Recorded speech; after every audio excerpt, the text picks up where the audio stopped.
Assalomu alaykum, hurmatli yurtboshim, hurmatli bosh prokuror, hurmatli ichki ishlar vaziri, hurmatli Oliy sud raisi, hurmatli DXX raisi, barchalaringga murojaatimdan maqsad, men Tajiyev Doniyor Qadamovich 1979-yil Farg'ona viloyati Buvayda tumanida tug'ilganman. Kasbim taksistlik.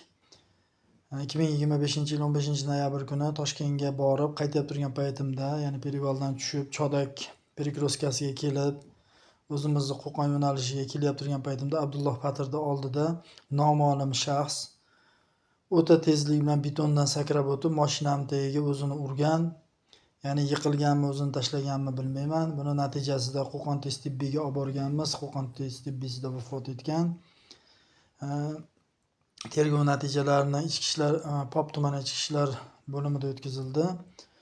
Pop tumani ichki ishlar bo'limida o'tkazilgan paytda eksperiment xato o'tkazildi, ya'ni yurgizib o'tkazildi. Sekin yurgizdi, o'rtacha yurgizdi va tezroq yurgizdi va o'rtacha yurgizilganda oldi. Aytda video registratordagi yozuvda albatta uni o'ta tezlik bilan yugurgani 1 sekundda kirib ketgani ko'rinib turibdi.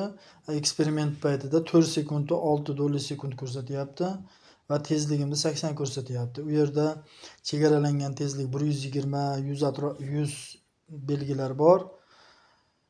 Erta meni 100 tezlikda bo'lganman. 100 tezlikda kelganman va o'sha holatda bo'lgan. Lekin ekspertiza buni 80 tezlik qilib, meni 100 metrdan u vafot etgan kishini ko'rib borib urganimda ekspertiza xato bergan natijalarni. Shuning uchun hurmatli yurtboshim, hurmatli bosh prokuror, hurmatli ichki ishlar vaziri, hurmatli DXX raisi, hurmatli Oliy sud raisi, barchalaring bunga e'tiborlaringni qaratishlaringni so'rayman. Adolatli va nazorat ostida o'tishini o'zlaringdan so'rab qolardim.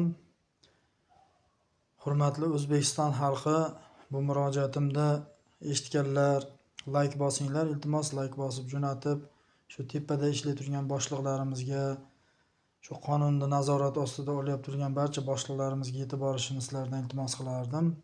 Hammalaringga oldindan rahmat. Sizlardan hammalaringdan minnatdorman.